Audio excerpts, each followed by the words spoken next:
Hallelujah. Ẹ jẹ́ kí a gbàdúrà. Bàbá wa tí Ọlọ́run, a dúpẹ́ fún oore-ọ̀fẹ́ àṣálẹ́ yìí. Olúwa ẹ gba ọpẹ́ wa. Ó tó àkókò láti wò nínú ọ̀rọ̀ yín. Olúwa ẹ ṣí wa lójú. Ẹ bá wa pàdé. Ẹ lé Sátánì jìnnà sí wa o. Olúwa jọ̀wọ́ fi òye ọ̀rọ̀ rẹ yé wa. Atolùsọ, atolùgbọ́. Ẹ má jẹ́ ká jẹ̀bi ọ̀rọ̀ yìí. Ẹ fún wa lẹ́mìí àgbàṣe. Ògo ni fún orúkọ yín. Jésù Kristi Olúwa wa. Ní orúkọ Jésù Kristi là ń kí wa káàbọ̀ sí orí ètò yìí. Ìyẹn ẹ̀kọ́ ní orí òkè tí a ń wò láti ìgbà yìí wá. Nígbà tí a pàdé ní ọjọ́ Monday, à ń wo alábùkún fún ẹlẹ́ìkẹfà. Ìyẹn ni alábùkún ni fún àwọn tí ọkàn wọn funfun nítorí pé wọ́n ó rí Ọlọ́run. A wò ó.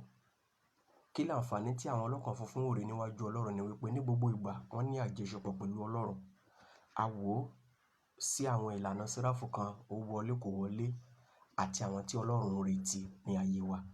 So ní àṣálẹ́ à ń lọ sí alábùkún fún ẹlẹ́ìkeje, èyí tó ń súnmọ́ ẹlẹ́ẹ̀kẹjọ ìparí. Ìyẹn ni ìrètí Mátíù orí 5 ẹsẹ̀ ìkẹsàn. Ìrètí Mátíù orí 5 àti ẹsẹ̀ ìkẹsàn. Ẹ̀gbọ́n tí ọ̀rọ̀ Ọlọ́run sọ. Alábùkún fún lé àwọn onílàjà nítorí ọmọ Ọlọ́run ni a ó máa pè wọ́n. Alábùkún fún lé àwọn onílàjà nítorí ọmọ Ọlọ́run ni a ó máa pè wọ́n. A gbàdúrà fún wa ní orúkọ Jésù Kristi Olùgbàlà. Ọlọ́run ò ní ṣe wá ní ọmọ èṣù. A gbàdúrà fún wa nígbà kejì ní orúkọ Jésù Kristi Olùgbàlà, ẹni tí ó fi ẹ̀jẹ̀ rẹ̀ ra ìjọ. Ọlọ́run ò ní ṣe wá ní ọmọ èṣù. Ṣé rí, tí ènìyàn ò bá kíyèsára, níbi tí ó ti ń gbìyànjú láti wá ojú rẹ̀ lọ́dọ̀ àwọn kan, yóò padà di ọmọ èṣù. Ẹ kí hallelujah. Níbi tí ènìyàn ti ń gbìyànjú láti lè dá ní apá kìíní, láti lè dá ní apá kejì, láti lè ṣọ̀tún ṣòsì má bàbí kan jẹ́. Èyàn ó di ọ̀tá Ọlọ́run, yóò sì di ọmọ èṣù. Ẹ wo ẹ̀kọ́ yìí orí òkè bí a ṣe ń bá bọ̀ láti ìgbà yìí wá. A ṣàlàyé fún wa o. Now, àwọn tó wà pẹ̀lú Jésù tí Jésù ń bá sọ̀rọ̀ yìí, ó ní àwọn ọmọ ẹ̀yìn rẹ̀ àti àwọn tí wọ́n ní ìgbàgbọ́ nínú iṣẹ́ ìránṣẹ́ tí ó bẹ̀rẹ̀. Àwọn yìí náà wà pẹ̀lú Jésù ní orí òkè Átínì ní àríwá Tìbéríà. Now, ìyẹn jẹ́ sílábọ̀sì tí Jésù fún gbogbo Kristẹni tí wọ́n gbọ́dọ̀ tẹ̀lé. Sílábọ̀sì tí every one of us as a Christian gbọ́dọ̀ tẹ̀lé ni. Jésù wá ń ṣàlàyé. Tó ìgbà mo wà láyé o, ìsìn àwọn Júù náà lèmi náà ń ṣe o. Ṣùgbọ́n níwọ̀n ìgbà tí mo bá kúrò láyé tí mo gòkèrè ọ̀run, nígbà tá a bá rán ẹ̀mí mímọ́ sí i tí a fi ẹsẹ̀ ìjọ lọ́lẹ̀, tá a fi ìjọ múlẹ̀, ìjọ ti àwọn àkọ́bí, ìjọ ti ìgbẹ̀yìn ayé.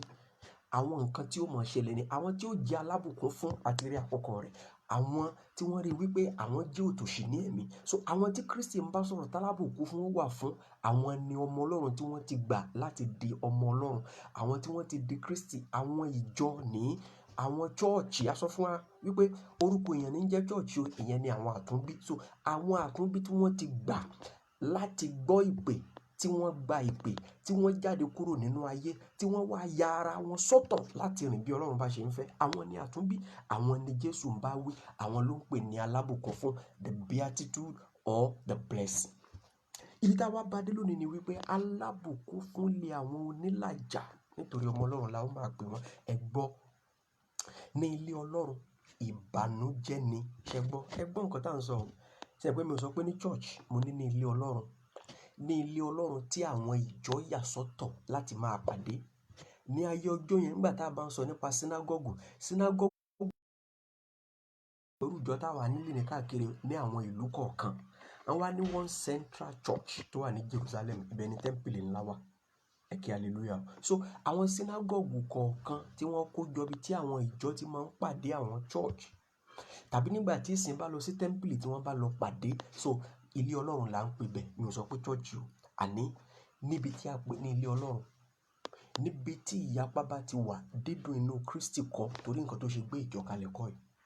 Psalm 133 ó ní kíyèsi ó ti dára tó, ó sì ti dùn tó fún àwọn ará láti máa jùmọ̀ gbé ní ìrẹ́pọ̀. Níbi tí ìrẹ́pọ̀ bá wà, níbẹ̀ ni Ọlọ́run ti pàṣẹ ìbùkún àti ẹ̀mí gígùn àti ọjọ́ ogbó àti àlàáfíà àti ìfọ̀kànbalẹ̀ láé àti láéláé. Ṣùgbọ́n nílé Ọlọ́run lónìí, a ti ṣe ara wa púpọ̀ sẹ́yìn. Lọ́wọ́lọ́wọ́ báyìí, àwa kan sì tún wà nínú ìṣe ara wa yẹn o. Ìyapa ń bẹ ní ilé Ọlọ́run. ìjà ń bẹ ní ilé Ọlọ́run. A sì sọ pé a rò pé à ń sin Ọlọ́run, a sì rò pé Ọlọ́run ọ̀run là ń sìn. Jésù mọ̀ pé àwọn tí bá ń dájà lẹ̀ ẹni ègún ni wọ́n o. Ìdàkejì alábùkún fún ni àwọn òtòṣì, ní àwọn onílàjà.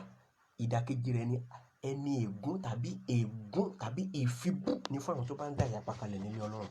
Ẹ kí hallelujah. Ẹ jẹ́ á wo ibi tí Ọlọ́run ti bẹ̀rẹ̀. Sólómọ́nì tọ́lọ́run fún olóore ọ̀fẹ́ láti kọ ìwé òwe. Ó ń sọ ní orí kẹfà ìwé òwe. Láti ẹsẹ̀ ìkẹrìndínlógún ló ti bẹ̀rẹ̀. 16 ṣùgbọ́n 19 yẹn ló kàn wá là ó kà dáadáa, ibẹ̀ la fẹ́ lò. Ẹ jẹ́ kí n bẹ̀rẹ̀ láti 16. Ó ní ohun mẹ́fà lé Olúwa kórìíra, nítòótọ́ méje lé ó ṣèrìíra fún ọkàn rẹ̀. Bíbélì òyìnbó pè ní 6 things God hates. Hated because hates, that is, it's a continuous thing. Níwọ̀n ìgbà tí Ọlọ́run bá ti ń rí, ó kó Ọlọ́run ní ìrìnà, Ọlọ́run ò fẹ́ràn rẹ̀ pé nǹkan mẹ́fà ni Ọlọ́run kórìíra, that is 6 things God hates. Now, ẹ wá já lọ sí 19 tó kàn wá.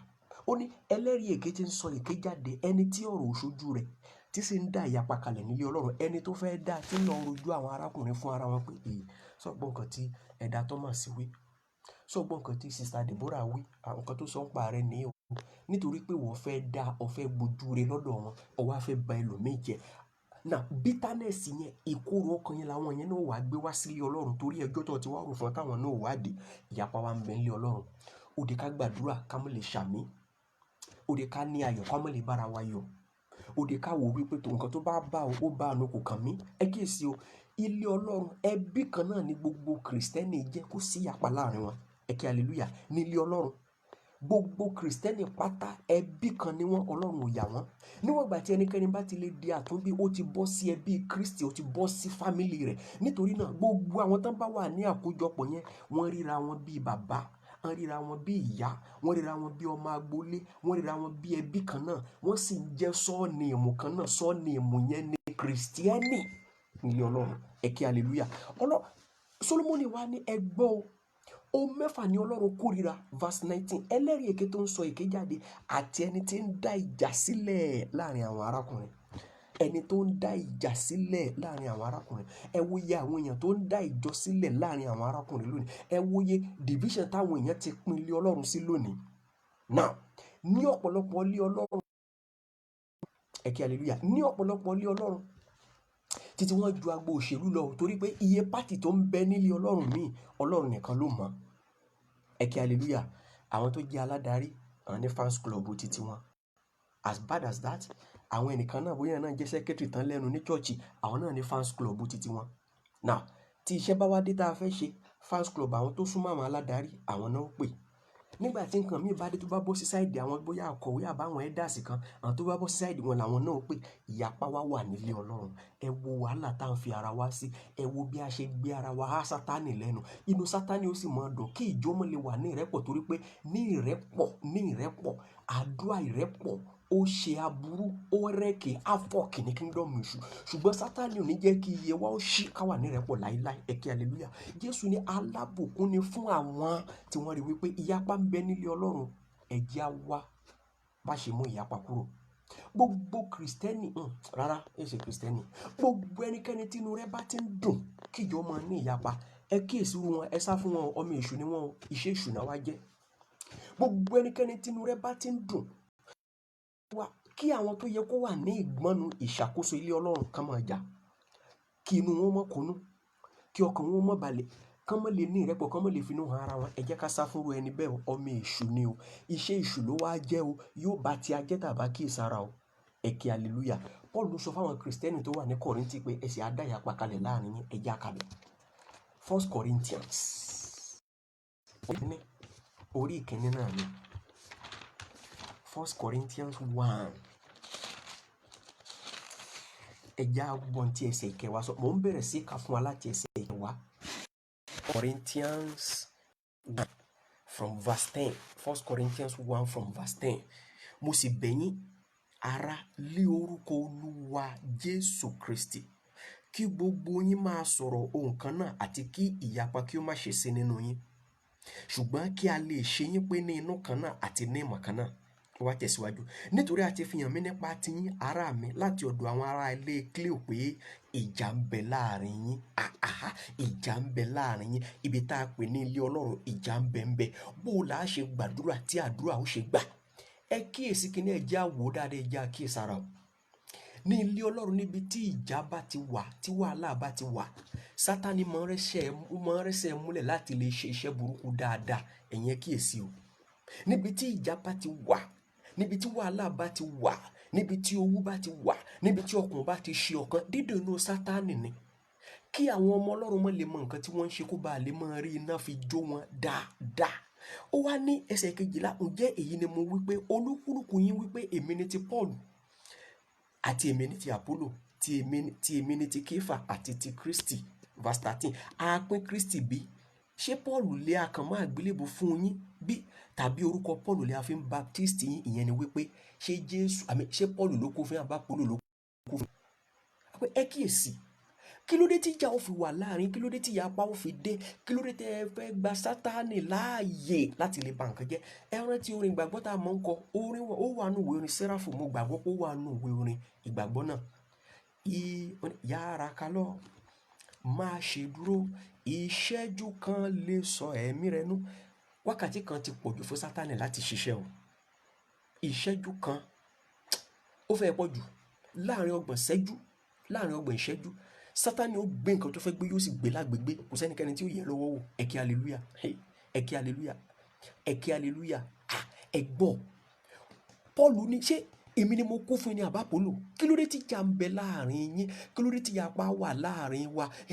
Fans club wà nínú ilé Ọlọ́run. Ṣó sì dáa bẹ́ẹ̀? Àwọn aládarí tó yẹ kí Ọlọ́run fún lórí ọ̀fẹ́ láti lè ru àròyìn lẹ̀ pé ìjọ Ọlọ́run mọ̀ gbọ́dọ̀ yapa, ìyà Ọlọ́run mọ̀ gbọ́dọ̀ dàrú. Látọ̀dọ̀ wọn gan-an ni Sátánì ti wá bẹ̀rẹ̀ lọ́pọ̀lọpọ̀ ìgbà. Àwọn náà ní àwọn tán fẹ́ràn.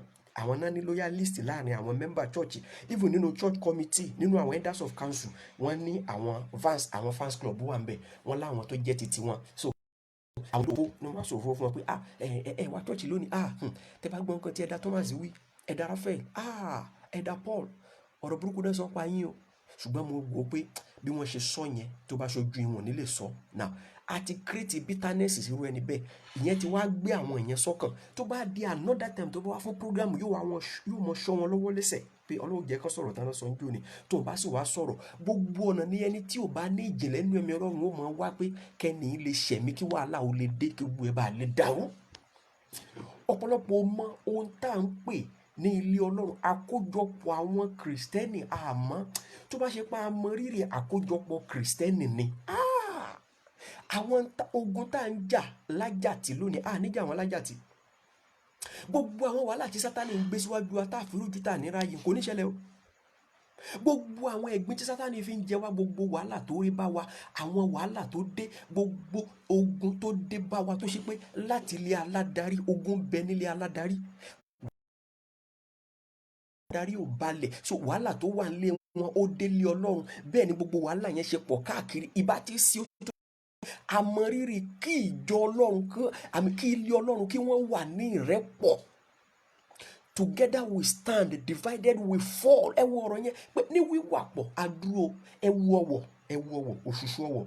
Ẹ rí pé tá a bá mú ọ̀wọ̀ kan lọ́wọ́, ó ṣe é dá, àbí? Ṣùgbọ́n odidi ọ̀wọ̀, that bunch of room, tá a bá mú lọ́wọ́, kò sẹ́ni tó lè dá. Àfi tá a bá fi àdá gé lókù, kò ṣe é dá o. Bẹ́ẹ̀ ló ṣe yẹ kí ìjọ Ọlọ́run, kí Sátánì ó mọ̀ lè ṣẹ́ wa. Ẹ kí hallelujah. Ẹ kíyèsí o. Sátánì mọ rírì rẹ̀, kì í fi ìyapa sáàrin àwọn ọmọ rẹ̀. Àwọn wà ní unity. Kẹ́ tó lè gbọ́ kí ọmọ èṣù tó lè tú àṣírí Sátánì jáde, á jẹ́ wípé ọwọ́ agbára Ọlọ́run ló gbá mú. Ṣùgbọ́n kí la rí lónìí? Bíbélì sọ pé nígbà tó bá yá, ó láwọn ènìyàn wọn ó kọsẹ̀, wọn sì máa ṣòfófó ara wọn nílé Ọlọ́run. Àwọn tó ń dájà alẹ́, wọn mọ̀ ṣòfófó ara wọn. Àwọn tó yẹ kó jẹ́ ara, tó yẹ kó jẹ́ brethren, àwọn tó yẹ kó jẹ́ ọmọ Ọlọ́run, àwọn tó yẹ kán jẹ́ ojú, kí wọ́n jẹ́ etí, kí wọ́n jẹ́ ẹsẹ̀, kí wọ́n jẹ́ ọpọlọ fún àwọn tó wà níta láti gba ti Jésù, láti mú wọn wálé. Àwọn náà wá bẹ̀rẹ̀ òfófó, àwọn náà wá bẹ̀rẹ̀ ìwà burúkú, náà wá bẹ̀rẹ̀ rẹ̀. Kì í ṣe pé ẹ mú gbúrò kí ni, èmi ò gbúrò rẹ, wàhálà rẹ ti pọ̀ jù, bí ẹni pé ó nìkan ni, àdúrà rẹ ti pọ̀ jù, ìwàásù rẹ ti le jù nílé Ọlọ́run. A bẹ̀rẹ̀ sí ń ṣòfófó ara wa. Paul wá ní pé ẹ kíyèsí o. Ìyapa tó wà láàrin yín kò lè mú rere wá fún yín, aburú ni ó padà mú wá. Ẹ kí hallelujah. Ẹ sì jẹ́ àkíyèsára. gbogbo àwa tá a wà ní ìgbọnnu ìdarílé Ọlọ́run ẹ jẹ́ ká kíyèsára ní gbogbo ibi tí ìjà bá ti dé ẹ jẹ́ ká múra wa wálẹ̀ ká lu ọ̀rọ̀ Jésù wípé bí arákùnrin rẹ bá ṣẹ̀ ọ́ ìwọ ni kó lọ bá.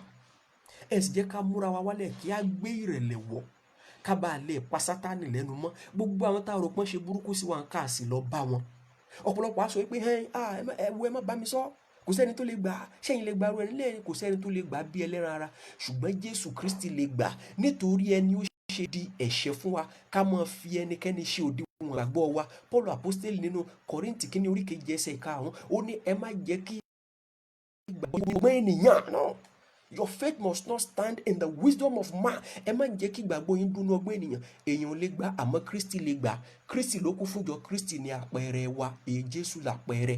Ó ní the author and the finisher. Ó ní olùpilẹ̀ṣẹ̀ àtàláṣẹ pé ìgbàgbọ́ wa èyí ṣe pásítọ̀ rẹ lọ́ọ́ fi ṣòdiwọ̀n, wòlíì rẹ kọ́, bàbá aláàbò yín kọ́, kánò yín kọ́, venerable kọ́, èyí ṣe deacon yín, èyí ṣe reverend yín, èyí ṣe archbishop.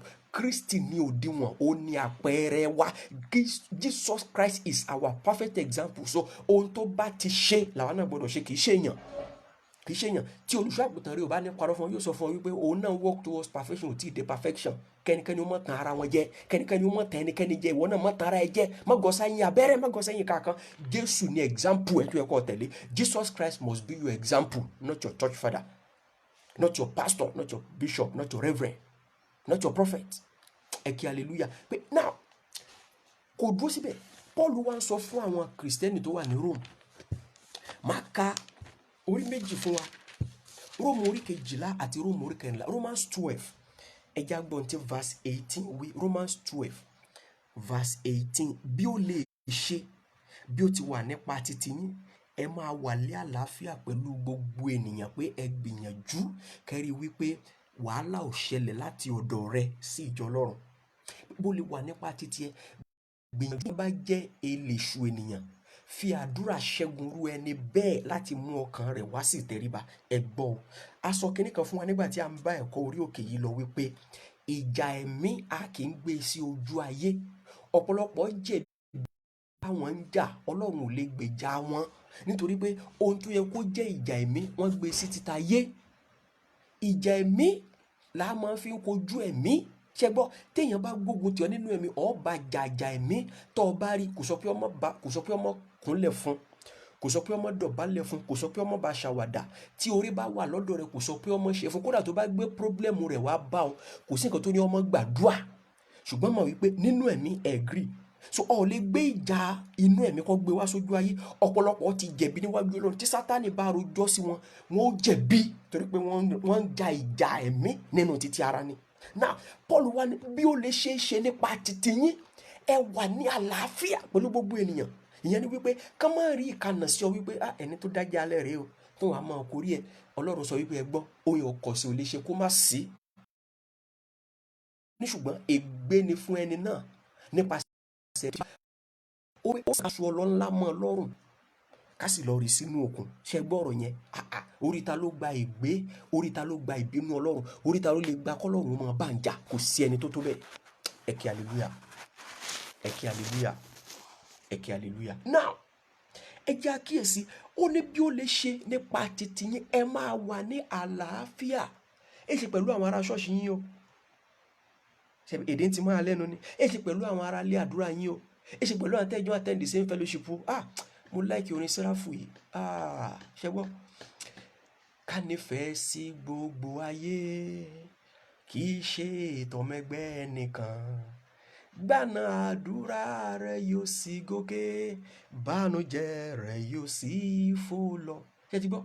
Bànújẹ́ rẹ, jẹ́ ká fi wá wá pẹ̀lú mìíràn wá, kó sì fún wa nífẹ̀ẹ́ láàrin ara wa. Jẹ́ ká nífẹ̀ẹ́ sí gbogbo ayé, kì í ṣe tọmọ ẹgbẹ́ nìkan. Ó ní gbà náà làdúrà rẹ ó tó gòkè, ìbànújẹ́ rẹ ó tó fò lọ. Ẹlòmíì ò ní bọ́ nínú wàhálà láíláí nítorí pé ọkàn rẹ ò túrù pẹ̀lú àwọn ọmọ Ọlọ́run. Oníjà ni ẹni tí ń dájà alẹ̀ ní. Adájà alẹ̀ láàrin àwọn ará ni, àwọn arákùnrin ni. Ọlọ́run sì sọ pé òun kórìíra irú ẹni bẹ́ẹ̀. Ẹ wo iye àwọn tí wọ́n ń darapọ̀ mọ́ àwọn ọmọ Ọlọ́run ní ilé ìjọsìn lónìí, tọ́lọ́run sì kórìíra nítorí pé wọ́n ń dájà alẹ̀. Olófòfó ni wọ́n. wọ́n ń dá ìyapalẹ̀ láàrin àwọn arákùnrin, àwọn bàbá, àwọn ìyá táwọn náà wá rìn nínú ẹ̀mí, àwọn náà gba kí Sátánì ó máa lu àwọn ọmọ ní ìyapa. Ó wá ti mú kí Sátánì iṣẹ́ ṣe láàrin wọn. Ẹ kí hallelujah, ẹ kí hallelujah. Náà ẹ jẹ́ ká kọjá sí orí kẹrìnlá ìwé Róòmù kan náà, orí kẹrìnlá ẹsẹ̀ kọkàndínlógún, Romans 14:19. Ìjẹ́ nítorí náà kí àwa kí ó máa lépa ohun tí í ṣe ti àlàáfíà àti ohun tí àwa ó fi gbé ara wa ró. Pursue everything that has to do with peace. Ká délé Ọlọ́run kí inú wa ó sì dùn, ká jọ kọrin, ká jọ jó, ká jọ gbàdúrà ní ìrẹ́pọ̀. Wàhálà tó bá dé bẹ́ẹ̀ nìkan ká gbà pé wàhálà ara wa ni. Ọlọ́run máa ṣe. Àwọn bàbá nígbà tí Kérúbù àti Séráfù bẹ̀rẹ̀, àmọ̀ yẹn dáadáa. Ṣé òjò ti ń ṣẹ́palẹ̀ báyìí? Àwọn tó bá jẹ́ aláàárẹ̀, àwọn làgbàdo wọn kọ́kọ́ máa gbó, nítorí pé àwọn bàbá yẹn bíi shifting hospital ni wọ́n ó ṣe. Tó bá rẹ ẹnìkan, wọ́n ó pín ara wọn, àwọn tí ó wà ní ìṣọ́ àárọ̀, ìṣọ́ ọ̀sán, ìṣọ́ òru. So àwọn tó bá wà ní ìṣọ́ òru lónìí, àwọn kan ló wà ní ìṣọ́ òru lọ́la. Now tẹ́nìyẹn bá jẹ́ àgbẹ̀, lára àwọn bàbá yẹn náà ló lọ bá ṣiṣẹ́ oko rẹ̀ tó nígbà kankan bẹ́ẹ̀, wọ́n bá palẹ̀, wọ́n gbin àgbàdo, wọ́n bá ró. So ó ṣeé ṣe kí àgbàdo aláàárẹ̀ nígbà tí Séráfù bẹ̀rẹ̀ kó gbó ṣáájú àwọn tára wọn gan yá tí wọn ò láàárẹ̀. Ẹ wo ìfẹ́ tí wọ́n ní láàrin wọn nígbà yẹn. Wọ́n jọ máa ń wọ́ káàkiri. Eléyìí ó délé arákùnrin rẹ̀, wọ́n ó jọ jẹun, wọ́n ó sùn nílé arákùnrin wọn. Ìwàkiwà ò sí láàrin wọn. Ṣùgbọ́n lónìí, nítorí pé ìjà ń bẹ láàrin wa, a ò lè ṣe é, à ń ṣọ́ra wa ká ni.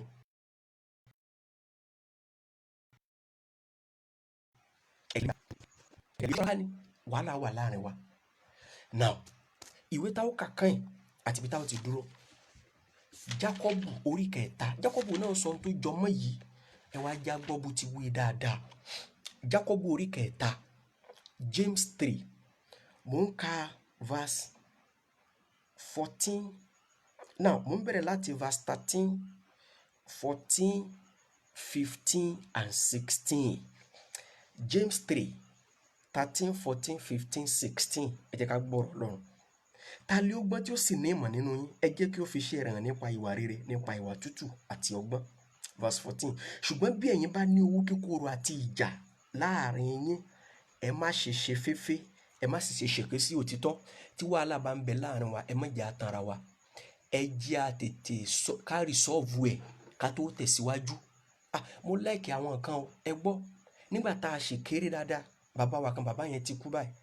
Bàbá Ezekiel Adébísí ni. Ká tó ṣe àìsàn Saturday, every night, Saturday watch night, every week. Ohun tí bàbá kọ́kọ́ sọ ni pé ta ń jà o, ẹ̀rín làwa mọ̀. Yàrá ti gbọ́ ta ló jà o, a bá bẹ̀rẹ̀ sí rẹ́rìn. So tó bá ti di another time, kí bàbá tó sọ̀rọ̀ àti mọ̀ pé ta ló jà ní òwì kò tètè yé wa. Ní ìṣèlú wa ṣẹ̀ṣẹ̀ ń yé wa wípé ewu mọ̀ ni, a mọ̀ ń kira wa sínú wàhálà ni. Ká ní wàhálà, ká níjà láàrin wa, ká sì tún jọ pàdé ní ṣòru níbi tí Sátánì ti pàtí ó ràn. Àbẹ́ mọ̀ nǹkan tó ń ṣẹlẹ̀ ni. Ọ̀pọ̀lọpọ̀ ikú tó ń wo àárín wa lónìí, ikú ó wọlé. Ẹ̀mí àwọn èèyàn ó mọ bọ́, Sátánì ó mọ gbé ẹ̀mí tó bá fẹ́ gbé, yóò mọ pa àwọn tó bá fẹ́ pa. Nítorí kíni? Ìrẹ́pọ̀ ò sí láàrin wa. Níbi tí ìrẹ́pọ̀ bá ti wà, láti gbóhùn sókè, láti gbàdúrà, tọ́lọ́run ó ti dé Sátánì. Ṣùgbọ́n Sátánì mọ̀ pé ìyapa wà láàrin wa. Gbogbo idà Olúwa, idà Olúwa, idà Olúwa, lórí oṣó, lórí àjẹ́, lórí ẹlẹ́bọ lóògùn. Sátánì ó kàn mọ́ rẹ́ ni pé ẹ̀yin wo lẹ́ ń pe dà Olúwa? Ẹ̀yin yìí, ẹ̀yin gan tí ń lo dà fún lẹ́yìn lẹ́ ń pe dà lórí mi. Ẹ já wòran. Tó bá sì wá yá, ẹ mọ kíyèsí o. Lẹ́bà gbọ́ pé Sátánì kan nà ẹnìkan mọ́lẹ̀ láàrin àwọn ọmọ èṣù. Ẹ gbọ́, Sátánì rán àwọn aṣojú rẹ̀ sílé Ọlọ́run. Iṣẹ́ wo náà ń ṣe? Iṣẹ́ Sátánì náà wá jẹ́ o, láti wá pa ẹ̀mí run, láti wá pààyàn. Ìrètí Jòhánù orí kẹwàá ẹsẹ̀ kẹwàá, ó ní olè kí wá bí kò ṣe láti jalè àti láti pa àti láti parun. Àwọn tí Sátánì rán sáà wọ́n bẹ nínú àwọn tó ń fèdè, wọ́n bẹ nínú àwọn tó ń interpret, wọ́n bẹ nínú àwọn tó ń gbàdúrà, wọ́n bẹ nínú choir, wọ́n bẹ nínú kọ̀mpútà. Ìran wọn káàkiri ni. Kò sí unity tẹ́lẹ̀ ní tí ò láṣojú ọmọ èṣù ń bẹ kíni láti bà nǹkan jẹ́. Nígbà táwa ń jà lọ́wọ́, kò sí ẹni tó fẹ́ pa tán ò ní rí pa. Gbogbo àwọn ẹ̀mí tó ń bọ̀ yẹn, ṣé ẹ rò pé lásán ni? Àwọn ẹ̀mí yẹn bá mọ́ bọ̀, wọn ìbá mọ́ kú. Ìjà ń bẹ láàrin wa ni, ìyapa ń bẹ ni.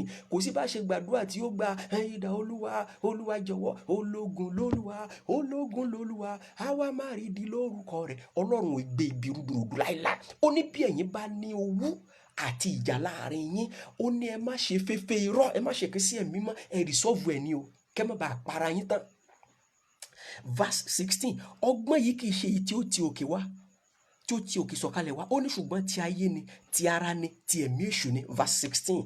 Níbi tí owó ohun ìjà bá gbé wá, níbẹ̀ ni rúdurùdu àti iṣẹ́ búburú gbogbo àwọn àjẹ́ òrìṣẹ́ ṣe àdá. Gbogbo àwọn ọmọ èmèrè wọn òrìṣẹ́ ṣe. Jésù. Ẹ rò pé kò sí nínú akọrin ni? Kò sí mèrè nínú akọrin àbí? Kẹ́nikẹ́ni ó mọ̀ tán ara rẹ̀ jẹ́ o. Kò sínú àwọn obìnrin, kò sínú àwọn ọkùnrin àbí? Àwọn èmèrè, àwọn tó ṣe pé iṣẹ́ Sátánì náà wá jẹ́. Ẹ kíyèsí ní church ní Philippians, nígbà tí àpótélì iṣẹ́ àpótélì orí 16, ọmọbìnrin tó Bíbélì ní ọmọbìnrin kan tó ń sọ àsọtẹ́lẹ̀ ahọ́n, wọ́n sọ pé the girl was that maid, she was possessed of python power. Ẹ̀mí ejò lóbìnrin yẹn ń lò fi ń ṣàfọ̀ṣẹ. Àwọn kan fi ahọ́n ejò kọrin lé Ọlọ́run lónìí. Tẹ́ bá kọrin pé tẹ́ bá gbọ́ voice sister kìíní, ahọ́n ejò ni. Tán bá sì fẹ́ gbé nǹkan, kò sí nǹkan tán fẹ́ gbé tán ò ní rí gbé. Tán bá fẹ́ pa ẹ̀mí, wọn ò parun. Ẹ̀rí bí Sátánì ṣe ń fọ́n iṣẹ́ rẹ̀ káàkiri láàrin ìjọ Kristi lónìí ni, nítorí pé ìyapa wà láàrin wa ni. Ìyapa ń bẹ láàrin wa, àwa là ń gbàdúrà, ó yẹ jẹ́ gbàdúrà. Sátánì ó kàn mọ́ rẹ́rìn ni, ó feel comfortable láàrin wa torí wípé inú wa ò kónú. Ìyapa ń bẹ láàrin wa, owú ń bẹ láàrin wa. Ó níbi tí owó ìjà bá gbé wà, níbẹ̀ ni rúdurùdu àti iṣẹ́ búburú gbogbo yóò gbé wà. Gbogbo àwọn ọmọ tó fàìn tó ń sọ pé gbogbo wọn ò ṣẹgbọ́, ọ̀pọ̀lọpọ̀ àwọn ọmọ tó fàìn tẹ́ ń rí wọn. Èmèrè pọ̀ nínú wọn dáadáa. Now ẹ kíyèsí, ọ̀pọ̀lọpọ̀ tó ń gbé ọmọ káàkiri ní ilé Ọlọ́run, mo sọ ṣe àpá nǹkan tó burú ilé Ọlọ́run, wọn tó ní girlfriend káàkiri. Ẹlòmíì ò sì mọ tó ń pè ní girlfriend, àwọn tí ó bá yé rẹ̀ jẹ́. Nígbà tá a wà nílé ìwé, president tó hand over fún mi, ìyẹn elder brother Ebenezer Fọlábí, ó sọ kinní kan fún wa tí wọ́n sọ fún wọn ní Great Ife, University of Ife níbẹ̀. Bàbá ọdẹ kan ó ń lọ, so ó wá rí àwọn ọkùnrin kan tó bẹ̀rẹ̀ kan tí wọ́n jà. Bàbá yẹn wá ń káwọ́ mọ́ ibi tó dúró sí. So student kan wá ń kọjá bọ̀, ó wá wò pé bàbá kí ló ń ṣe yín? Ṣé kẹ́ bẹ́yìn náà wọ́ ọmọ ni? Kẹ́ bà lè mọ tó ń ṣẹlẹ̀. Bàbá yẹn wá ní nǹkan tí mo rí ọ̀rí. Ó ní ó dá mọ́ bọ̀. Olúwa fọwọ́ bọ́ lójú, wá ní mọ ohun tó ṣẹlẹ̀. Ọkùnrin yẹn tó ń kíìsì obìnrin tó rò pé obìnrin ló ń kíìsì, àṣé orí ẹlẹ́dẹ̀ ló wà lórí obìnrin tó ń kíìsì yẹn. Ẹ lè imagine irú tapeworm tí ó ti pass sí ayé ọkùnrin yẹn. Àwọn kan ń bẹ nílé Ọlọ́run bẹ́ẹ̀ lónìí. Ṣé ti gbọ́? Ọmọbìnrin lọ́pọ̀lọpọ̀ gbà tí wọ́n fàìn tójú wọn ṣe réńté, tán bá ń kọrin, tán bá ń jó, tán bá dress, tẹ́ bá gbàdúrà, Sátánì ti gbé wọn síbẹ̀, iṣẹ́ náà wá ṣe, wọ́n sì rí iṣẹ́ yẹn ṣe. Àfi tá a bá kíyèsára lókù, ẹ kí hallelujah pé níbi tí owú àti ìjà bá gbé wà, níbẹ̀ ni rúdurùdu àti iṣẹ́ búburú gbogbo gbé wà. Ẹni tí Sátánì, ẹni táwọn àjẹ́ bá fẹ́ pa, àpagbé náà ó pa. Ẹni tó bá fẹ́ fi sórí òkùnrùn yóò wà lórí àìsàn, kò sẹ́ni tí ó gbà. Tán bá dá tẹ̀mọ̀ pé nǹkan tá a fẹ́ ṣe ń gbà báyìí ni, kò sẹ́ni tó lè yí, torí pé ohun tí ìbá yí àrí yí. Àwọn aládarí ìjọ, ṣe ọ̀pọ̀lọpọ̀ ìjọ wọ́n ní àwọn leader lọ́tọ̀ àti àwọn committee. So irú leader yẹn ó ní àwọn fans club, àwọn party tiẹ̀, leaders party ó wà lọ́tọ̀, church secretary party ó wà lọ́tọ̀, church committees party wọ́n wà lọ́tọ̀. Gbogbo wọn sì náà ní member lóríṣiríṣi. So gbogbo wọn náà wà loyalist sí àwọn èèyàn wọn. So tí àwọn ti party leader bá ń ṣe nǹkan, àwọn ti elder kan tàbí church committee wọn ò ní gba títí wọn, torí pé kì í ṣe látọ̀dọ̀ wọn ló ti wá. Kò sí nǹkan tí wọ́n ṣe tí wọ́n lè rí ṣe tó dáa, wọn ò lè rí ṣe dáadáa. Bẹ́ẹ̀ náà ni ti leader náà. In fact, ó tiẹ̀ mọ́ block opportunity ni pé I am the leader of this place. Tí n bá sọ pé ò ní ṣe nǹkan, ò ní ṣe náà ni, kò sí ẹnikẹ́ni tó lè mú mi sí. Ara wa là ń ṣe. Ṣẹ́gbọ́? Kí la sọ? Ara wa là ń ṣe. Ó bẹ́tà ká tètè mọ̀, ká tètè padà sí àgbélébù, ká bẹ Ọlọ́run. Gbogbo àwọn tí ìjà bá wà, ká pè wọ́n jókòó, ká resolve ẹ̀. Ẹni tó bá yẹ ká dọ̀bálẹ̀ fún, ẹ jẹ́ á dọ̀bálẹ̀ fún. Ẹni tó bá yẹ ká bẹ̀, ẹ jẹ́ á bẹ̀. Ẹni tó bá yẹ ká wá lọlé, ẹ jẹ́ á wá lọlé. Nítorí ìmí ìkọ́ ká lè bá rógun gbé ti Sátánì, ká lè dojú rẹ̀ bolẹ̀ ni o. Láyé tá a wà yìí, Sátánì ti rán àwọn aṣojú ẹ̀ sáàrin wa tán sì ń ṣiṣẹ́. Wọ́n sì máa rí iṣẹ́ yẹn ṣe gbé ni. Gbogbo àwọn tíṣẹ́ ń bọ́ lọ́wọ́ wọn yẹn, gbogbo àwọn tí wọ́n ń kan wàhálà, ilé tó ń yapa, àwọn ọmọ tó ń yá ìyàkuyà, ẹ̀mí tó ń bọ́ lójijì, ṣe rò pé lásán ni? Àwọn tí Sátánì náà ni wa náà ń ṣiṣẹ́ tán sì ń ríṣẹ́ ṣe, torí wọ́n ti rí advantage yẹn lò wípé a wà ní ìyapa. A gbàdúrà fún alórúkọ Jésù Kristi olùgbàlà, ẹ̀mí kẹ́mi ò ní sínú wa. Gbogbo ẹ̀mí ìyapa, ẹ̀mí àdàrú ni, àdàkíní yẹn rú, tó ń bá ti gba tiwa máa dàrú ni. Ọlọ́run lè jáde kúrò nínú wa o. Alábùkún fún èkejì rèé o. Alábùkún ni fún àwọn àpè wọn. Ní ọjọ́ Monday ní agbára Ọlọ́run, nígbà tí a ó mú ẹ̀kọ́ orí òkè wá sí apá kan, a ó pàdé ní Facebook, general Facebook live la ó ti pàdé. Títí ìgbà yẹn, oore ọ̀fẹ́ Jésù kò ní fi ayé wa sílẹ̀, ṣùgbọ́n ẹ já kíyèsí o, Ọlọ́run ò súre fún ẹnikẹ́ni tó bá ń dá ìjà lẹ̀ nílé Ọlọ́run. Instead tí ó fi gbà bùkún, ègún ló ń gbà o. A ò ní gba ègún lórúkọ Jésù. Jésù Kristi Olúwa wa. Àmín.